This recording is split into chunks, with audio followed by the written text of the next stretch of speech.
Hello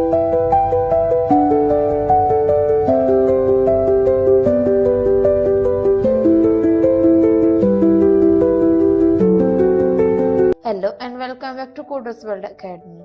आज हम बात करने वाले हैं media list and navigation the connectivity की। आज का टॉपिक है internal linking and external linking. तो एक internal linking versus external linking, तो जो डिफरेंस है वो हम बताते हैं। जो डिफरेंस क्या है, अगर हमारी खुद की या फिर अपनी वेबसाइट है, अगर आपकी अपनी वेबसाइट है तो हम उससे शॉर्ट यूआरएल यानी कि स्लैश से स्टार्ट कर देंगे। पर अगर कोई अदर वेबसाइट है तो हम उसे फुल यूआरएल से स्टार्ट करेंगे, जैसे कि HTTPS, उसके बाद में हम कॉलन लगाएंगे, डबल स्लैश का यूज करेंगे। और अगर हम भी लगाना भूल जाएंगे तो हमारी एक्सटर्नल लिंकिंग जो हमने क्रिएट करी थी वो काम नहीं करेगी। तो सिंपली समझते हैं कि क्या होता है। तो पहले आपको समझना बहुत ज़रूरी है कि एसईओ या यूज़र एक्सपीरियंस को सुधारना हो तो इन दोनों के बीच का जो डिफरेंस है वो समझना बहुत ज़रूरी है। इंटरनल लिंकिंग, सबसे पहले बात करेंगे हम इंटरनल लिंकिंग।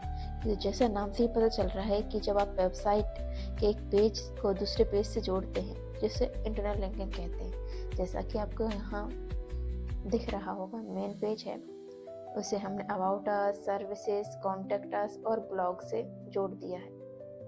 अब हम बात करते हैं इसके एग्जाम्पल्स की। तो एग्जाम्पल, अगर आपके होम पेज पर कॉन्टेक्ट अस की लिंक है तो वह एक इंटरनल लिंक है। अब क्या फ़ायदा है इससे? बेनिफिट, इससे गूगल को आपकी साइट को समझने में आसानी होती है और यूजर को आपकी वेबसाइट पे ज़्यादा समय बिताता है। अब बात करते हैं एक्सटर्नल लिंक की। तो जो एक्सटर्नल लिंक है, जब आप अपनी वेबसाइट के किसी दूसरी वेबसाइट को लिंक करते हैं, जैसे यहाँ पर myblog.com है, हमने इसे किससे कनेक्ट किया है? विकिपीडिया से। तो जो भी हम यहाँ सर्च करेंगे तो हम विकिपीडिया पे जाएंगे। सिंपली समझ में आया? अब इससे हमें बेनिफिट्स और एग्जांपल्स देख लेते हैं।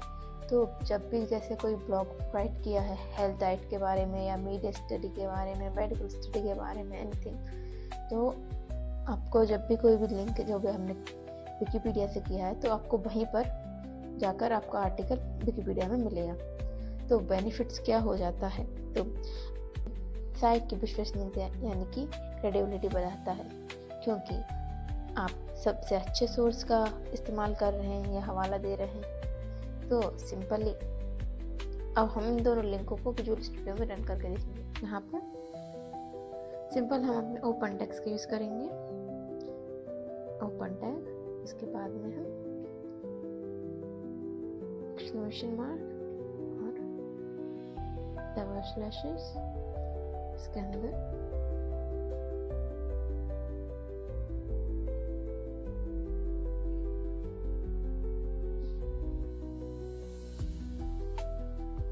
इंटरनल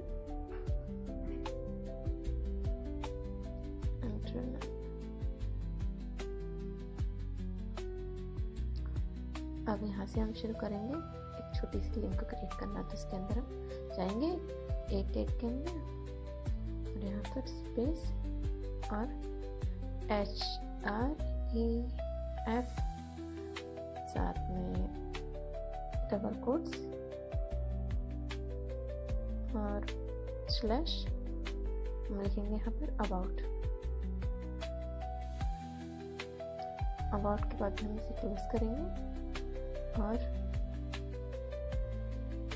बाहर आएंगे।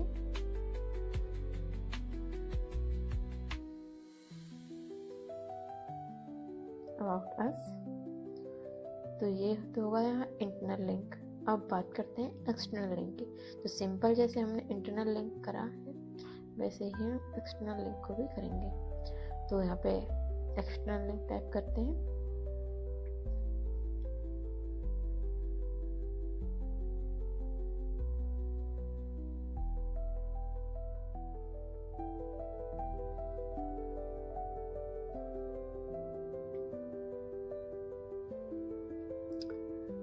तो यहाँ पर एक्सक्लेमेशन मार्क लगा है,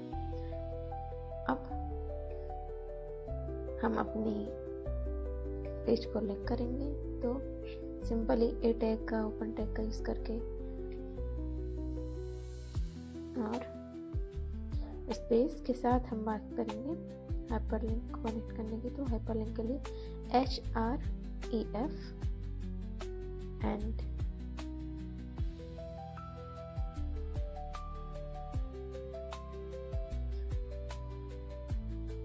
इक्वल साइन के बाद में डबल कोट्स का यूज़ करें, और तो यहाँ पर हम इक्वल साइन और डबल कोट्स का यूज़ करेंगे और सिंपली https और कोलन और double slashes, colon double slashes, और हम लिखेंगे google.com और हम इस टैग से बाहर निकलेंगे, यानी कि डबल कोट से। तो डबल कोट्स के बाद में हम लिखेंगे, तो स्पेस देखिए आप लिखिएगा,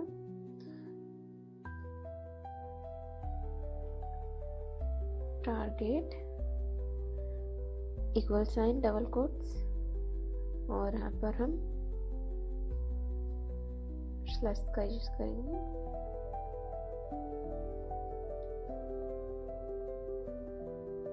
ब्लैंक लिखेंगे,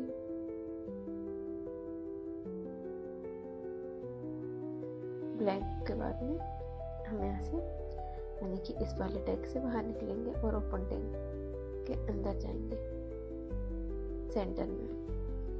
अब हमें क्या करना है, सिंपली हमें सिर्फ गूगल लिखना है और एंड कर देंगे। तो गूगल लिख देते हैं, तो गूगल, जैसे गूगल आ रहा है।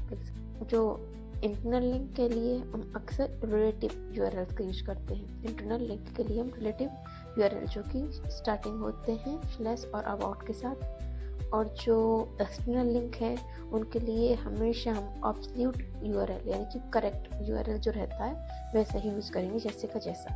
जैसे कि हो सकता है, जैसे हमने अभी लिखा https के साथ शुरू होगा, डबल स्लैश का google.com है, या फिर www.google.com भी हो सकता है। तो अब पहले से रन करते हैं।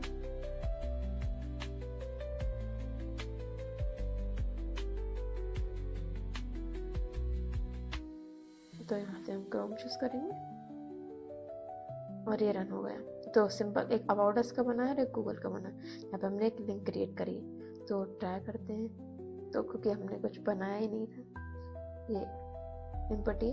और हमेशा हमेशा याद रखिएगा कि एक्सटर्नल लिंक जो किया हुआ है वो हमेशा न्यू टैब में स्टार्ट हो। न्यू टैब यानी यहाँ पर जैसे हमारा ये न्यू टैब आया, वैसे ही इधर वाले टैब में स्टार्ट हो ऐसा। तो हम वापस जाएंगे और गूगल पे जाएंगे, जैसा ये न्यू टैब में स्टार्ट हुआ लोडिंग होने। जैसे आप देख पा रहे हैं हम google.com पे आ गए हैं। कभी कभी सर्वर और नेटवर्क इशू की वजह से कुछ प्रॉब्लम्स हो जाती हैं, तो कोई बात नहीं, थोड़ा देर इंतजार कीजिए और आपका जो लिंक क्रिएट करिए वो ज़रूर चलेगी।